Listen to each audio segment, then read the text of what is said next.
அகிலமெங்கும் உள்ள தமிழ் நேயர்கள் அனைவருக்கும் பரம்பரை ஜோதிடர் உங்கள் மனோ பாலாஜியின் அன்பான வணக்கம். மீனராசி நேயர்களுக்கு ஜூன் மாத ராசி பலன். இந்த ஜூன் மாதத்தில் இந்த கிரக பெயர்ச்சிகளால் உங்களுடைய ராசிக்கு எந்த மாதிரியான ஒரு பலன்கள் நமக்கு நடக்கப் போகுது அப்படிங்கிறத பற்றி தாங்க இந்த பதிவில் இப்போ நம்ம பார்க்க போகிறோம். ஃபஸ்ட் டைம் பார்க்குறவங்களா இருந்தீங்கன்னா சப்ஸ்கிரைப் பண்ணி பெல் பட்டன் அழுத்தி ஆல் ஆப்ஷன் கொடுத்து ஆதரவு கொடுங்க. மீனராசி நேயர்கள் அப்படின்னா மீனத்துக்கு குரு பகவானுடைய ஆதிக்கத்தில் பிறந்தவங்க. கௌரவம், தன்னம்பிக்கை, விடாமுயற்சி மட்டும் இல்லாமல் எதிலையும் வெற்றி அப்படிங்கிற ஒரு நிலையை நம்ம அடையணுங்கிறதுக்காக எவ்வளோ கஷ்டப்பட்டாலும் பரவாயில்லன்ட்டு போராடுவீங்க. போராடி ஒரு கட்டத்தில் பார்த்தீங்கன்னா கண்டிப்பாக ஜெயிச்சுருவீங்க. ஏன்னா அந்த திறமை உங்கள்கிட்ட இருக்குது. ஆனால் இன்றைக்கி வரைக்குமே நீங்கள் 30 வயசாக இருந்தாலும் சரி, 60 வயசாக இருந்தாலும் சரி, ஆனால் போராடாமல் எந்த ஒரு பலனை நீங்கள் அனுபவிச்சிருக்க மாட்டீங்க. மற்றவங்களுக்கு ஈஸியாக ஒரு வாய்ப்புகள் அமையும். ஆனால் உங்களுக்கு பொறுத்த வரைக்கும் ரொம்ப கஷ்டப்பட்டு தான் சில காரியங்களை நீங்கள் செய்வீங்க. சில காரியங்கள் இல்லை, எல்லா விஷயங்களும் அந்த மாதிரி தான். நீங்கள் கஷ்டப்பட்டு ரொம்ப கஷ்டப்பட்டு தான் ஒவ்வொன்றா நீங்கள் ஜெயிப்பீங்க. அந்த மாதிரி ஒரு நிலையில் தான் நீங்கள் வாழ்க்கையை இப்போ நடந்துகிட்ருக்கிறீங்க. அது சமீப காலமாக பார்த்தோம்னா 7.5 சனி. ஏன்னா இப்போ உங்கள் ஜென்மத்தில் சனி, இந்த ஜூன் மாதத்தில் சனி ஜென்மத்தில் தான் இருக்கிறாருங்க. 12ஆம் இடத்துல ராகு, 2ஆம் இடத்துல சுக்கிரன் இருக்கிறார். சரிங்களா? அப்போது இந்த காலகட்டம் உங்களுக்கு சில குழப்பங்கள் அதிகமாக தான் இருக்கும். ஒரு வேலைக்கு போயிட்டுருக்கிறீங்கன்னா அந்த வேலையில் உங்களுக்கு ஒரு நல்ல ஒரு மதிப்பு, மரியாதை, ஒரு அங்கீகாரங்கிறது கிடைக்காத ஒரு சூழ்நிலையாக தான் போயிட்டுருக்கும். ஆச்சுங்களா? நீங்கள் ஒரு 10 வருஷமாக ஒரு கம்பெனியில் வேலை செஞ்சிட்ருக்கிறீங்க. ஆனால் நேற்று வந்தவங்களுக்கு கிடைக்கிற மதிப்பு, மரியாதை உங்களுக்கு இப்போ இல்லை. இதனாலேயே இந்த வேலை இருக்கலாமா இல்லை போயிடலாமா? ஏன்னா டார்ச்சராக இருக்கும். சரிங்களா? கரெக்டாக பண்ணுவீங்க, ஆனால் குற்றங்கள் கண்டுபிடிப்பாங்க.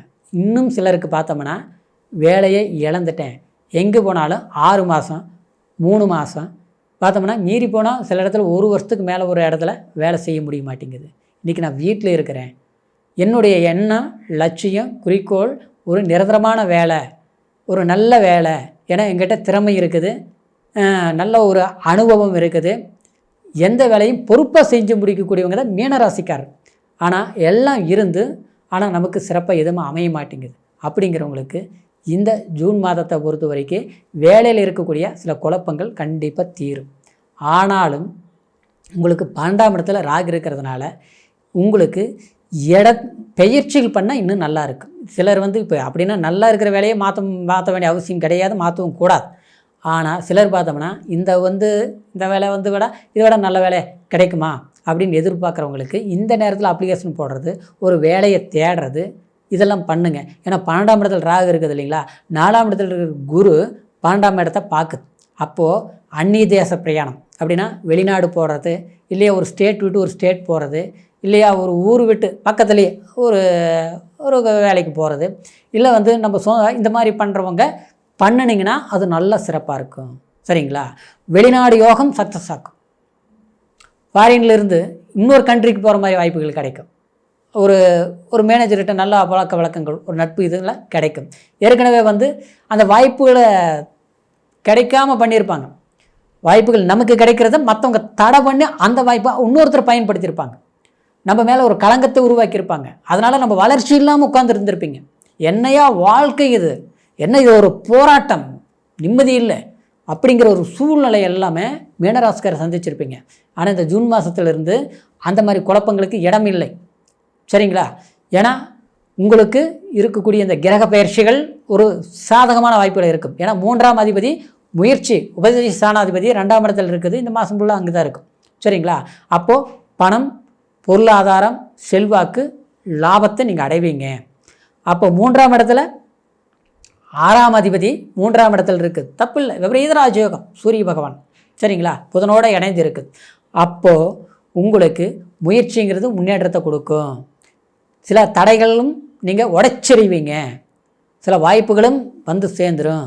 அரசாங்க எக்ஸாம்லாம் எழுதிட்டுருப்பீங்க, ஒரு கவர்மெண்ட் வேலைக்கு இந்த குரூப் 1, 2, 3 எழுதிட்டுருப்பீங்க. அப்படியே எழுதுனா பார்த்தா ஒரே மார்க், ஜஸ்ட் மார்க்கில் போயிடுச்சு. எத்தனை முறை தான் எழுதுறது, எனக்கு நம்பிக்கையே இல்லை அப்படின்னு உட்காந்துருப்பீங்க. அப்படிலாம் இல்லை, எழுதுங்க, கண்டிப்பாக கிடைக்கும். அப்போ மாணவர்களுக்கு மார்க் வருமா, கடவுளே என்னுடைய படிப்பு, அந்த படிப்பு படிக்கணும், அந்த மார்க் வரணும், அந்த காலேஜுக்கு கனவாக நினச்சிட்டு கற்பனை பண்ணிவிட்டு இருப்பீங்க. கற்பனை இல்லை, நிஜமாக காட்டிடுவீங்க. நினச்ச மார்க் வந்துடும். அப்படியே மார்க் கம்மியாக போச்சு, ஐயோ நான் கிடைச்ச மார்க் வராதே, நான் எதிர்பார்க்குற காலேஜ் கிடைக்குமா அப்படின்னு சிலர் வருத்தப்படுவீங்க. ஆனால் கண்டிப்பாக பிடிச்ச காலேஜ், உங்களுக்கு பிடிச்ச காலேஜுங்களும் சிறப்பான காலேஜ் அமையும். நிச்சயமாக படிப்பில் பயப்படவே பட வேண்டாங்க மீனராசிக்காரருக்கு. சிலர்லாம் சொல்லுவாங்க 7.5 சனி நடக்குது, படிப்பு தடையாயிரும், அப்படி ஆயிரும் இப்படி ஆயிரும், அதெல்லாம் பயம் இல்லை. சில கிரகங்கள் மற்ற கிரகங்கள் சாதகமாக இருக்கிற போது ஒன்றும் தப்பு வராது. சரிங்களா? அப்புறம் 4ஆம் இடத்துல குரு சஞ்சாரம். அப்போது 4ஆம் இடங்கிறது சுகஸ்தானம். அதுதான் ஒருத்தர் வீடு மண்மனை இந்த மாதிரி விஷயங்கள்லாம் கண்டிப்பாக செய்யும். கடன் வாங்கியோட வீடு கட்டலாம், தப்பு கிடையாது. ஆனால் கடன் வாங்கி அடுத்தவனுக்கு வட்டிக்கு கொடுக்கறது, அப்புறம் இன்னொருக்கு ஜாமீன் கையெழுத்து போடுறது, பாவம்னு பரிதாபப்பட்டு அடுத்தவங்கிட்ட நான் பரவாயில்ல அவர் கொடுத்துருவாருன்னு போய் நிற்கிறது, இதெல்லாம் பண்ணவே கூடாது, சிக்கிக்குவீங்க. அதனால் அப்படி சிக்கின இடத்துல இந்த மாதத்தில் அந்த இடஞ்சிலேருந்து தப்பிச்சிருவீங்க. சரிங்களா? நெருக்கடியாக இருக்குது, என்ன சொல்கிறதுன்னு தெரியல, பிரச்சனையாக போயிட்டுருக்குது, இந்த பிரச்சனை தப்பிச்சிருவோனா அதெல்லாம் சரியாயிடும். 4ஆம் இடங்கிறது குடும்பஸ்தானம்னு கூட சொல்லலாம். 2ஆம் இடம் மட்டும் இல்லை, 4ஆம் இடம் கூட வீடுங்க வாசல் எல்லாமே நிம்மதி ஸ்தானம். அப்போது குடும்ப வாழ்க்கையில் இருக்கக்கூடிய சிக்கல்கள், ஏன்னா கேது ஏற்கனவே 7ஆம் இடத்துல இருந்தது, 6ஆம் இடத்துக்கு வந்துருச்சு. குடும்ப வாழ்க்கையில் எல்லோரும் பார்த்து என்ன பொறாமப்பட்டுட்டு இருந்தாங்க. எப்போ பார்த்தா என் மனைவிக்கு பார்த்தா பொண்டாட்டி பிடிக்கல, பொண்டாட்டி பார்த்தா மனைவிக்கு பிடிக்கல, எல்லாமே அப்படியே கீரியும் பாம்பு மாதிரி ஆன மாதிரி ஆகிப்போச்சு. இதெல்லாம் ஒத்து வருமா? சேர்ந்து வாழ முடியுமா? பிரச்சனையாக போயிட்டு இருக்குதுங்க, எப்போ தான் தீருதுன்னு தெரியல. அப்படிலாம் நினைக்கூடாது. எதுவாக இருந்தாலும் பேசுங்க, சரியாயிடும். சிலர் எல்லாமே உண்மையான அன்பு குடும்பத்துக்குள்ளே கணவன் மனைவி விட்டு கொடுக்காமல் வாழ்ந்துட்டுருப்பீங்க.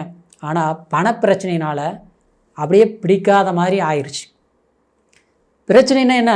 ஏன்னா நம்ம நல்லவங்க தான், மீனராசிக்காரரு, அடுத்தவனுக்கு உபதேசம் பண்ணியே இன்றைக்கி நம்ம குடும்பத்தை கவனிக்காத மாதிரி ஒரு கற்பனையில் வீட்டில் இருக்கிறவங்க பார்த்துட்ருக்குறாங்க.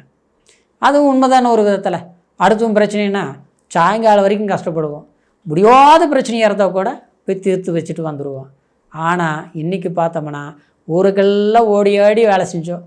ஆனால் நமக்கு தேவையானது இப்போது தேடி வந்ததை அதை மற்றவன் பிடிங்கிட்டாங்க, பிரச்சனை ஆகிப்போச்சு. பணம் இருந்த பணம் அடுத்தவங்கிட்ட கொடுத்து கைவராமல் போச்சு. ஒரு இடம் இருக்குது, விற்க முடியல. சொந்த பந்தமே நமக்கு விரோதியாக ஆகிட்டாங்க, நம்மளை அப்படியே எதிரியாக பார்த்துட்ருக்குறாங்க. எல்லாம் ஏமாளி பொழப்பு பொழைச்சிட்டேன்ட்டு நம்ம வீட்டில் இருக்கிறவங்கள நம்மளை பார்த்து முறைக்கிறாங்க.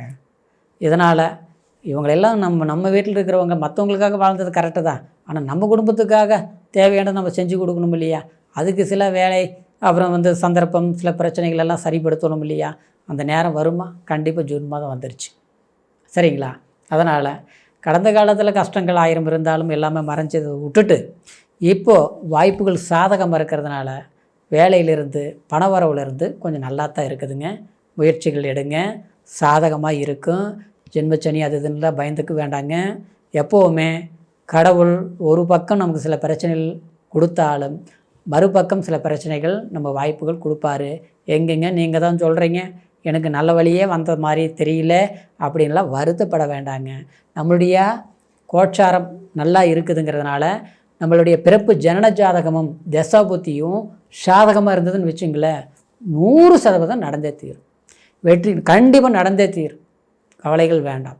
அதே மாதிரி வயதானவர்களுக்கு மருந்து மாத்திரை சாப்பிட்டுட்டு இருக்கிறோம், இது இன்னும் அதிகமாகிருமா, கடவுளே குறைஞ்சிருமா, கொஞ்சம் தெம்பு வந்துருமா அப்படின்லாம் வருத்தப்பட்டு சிலர்லாம் ஆப்ரேஷன் பண்ணணும், ஒரு ஹாஸ்பிட்டல் போன சின்ன பிரச்சனை தான் பெருசாகி போச்சு, இது மருந்து மாத்திரையில் சரியாயிருமா, எப்படிங்க இல்லை ஆப்ரேஷன் பண்ணி ஆகணுமா அப்படிங்கிறதெல்லாம் கண்டிப்பாக மருந்து மாத்திரையிலேயே சரியாகிறதுக்கு உண்டான வாய்ப்புகள் இந்த மாதம் இருக்கிறதுனால அந்த மாதிரி மருத்துவரை பாருங்கள், அதுக்கு உண்டான வைத்தியங்களை செய்யுங்க. பெரிய தொந்தரவுகள் இருக்கிறது கூட சிறுசாக மாறிடும். சரிங்களா? அதே மாதிரி குடும்ப ஒற்றுமைகள் அதாவது இல்லாமல் கொஞ்சம் மன வருத்தங்கள் பட்டுட்டு இருக்கக்கூடியவங்களெல்லாம் இந்த நேரத்தில் இந்த ஜூன் மாதத்தில் ஒரு இடத்துல உட்காந்து கலந்து பேசி பிரச்சனைகளை தீர்க்கக்கூடிய மாதமாக அமையும். வருத்தங்களை தீரக்கூடிய மாதங்களாக அமையும். கடன் பிரச்சனைகளுக்கு ஒரு முடிவுகள் தேடக்கூடிய ஒரு மாதங்களாக அமையும்.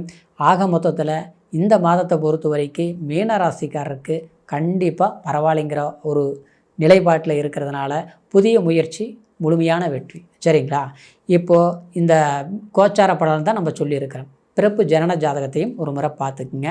உங்கள் ஜாதகம் நம்மக்கிட்ட பார்க்கணும்னு நினச்சிங்கன்னா கீழ் இருக்கிற நம்பருக்கு ஃபோன் பண்ணி date of birth, time, place மூணையும் தெரியப்படுத்தி முழுமையான பலன்களை தெரிஞ்சுக்கிட்டு இனி வரக்கூடிய காலம் உங்களுக்கு அற்புதமாக அமையணும் அப்படிங்கிற ஒரு வாழ்த்துக்களோட மீண்டும் அடுத்த பதிவில் சந்திக்கிற வரைக்கும் நன்றி, வணக்கம்.